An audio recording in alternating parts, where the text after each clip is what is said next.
Now I want to do a little bit of a deep dive into how an organization can figure out how to implement a great training culture, because it's just not about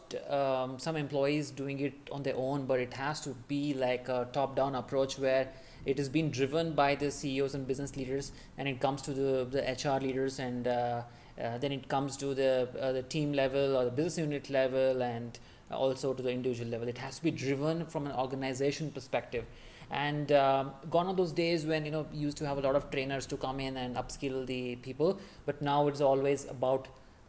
identifying, okay, what a particular team or a particular like a business unit requires, and then identifying what are those key skill gaps in each of these groups, and making sure that you put them through to this online trainings, so that they can effectively fill the gaps in their skill level. Okay, so this is very, very critical, because for example, somebody is trying to look at let's say machine learning, and this was developing this team was developing a software, and they need this additional skills to also understand how to do the machine learning, like deep learning and stuff. So what do they do? So one thing is you bring talent from externally, but also you train people to understand how do we use machine learning in your whole software. So then you basically put them to a course on Udemy or LinkedIn, or you go through a lot of the YouTube channels, you learn it, you implement yourself, and also make it very, very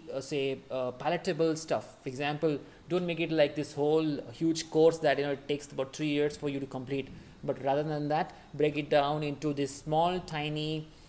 consumable packages, so that you keep learning and you keep benchmarking the employees, so that they are able to go to the next level in that particular gap. So that is one thing that's very, very critical. So align teams and individuals with specific skill sets. That is very critical for an organization. And number two, what is important is that the organizations are able to assign mentors, because what happens is online training is one thing, but if you have a mentor to basically support these groups, who is continuously helping you to upskill and monitor you and give you guidance, that becomes very, very critical. So these two aspects are very, very essential for the organization.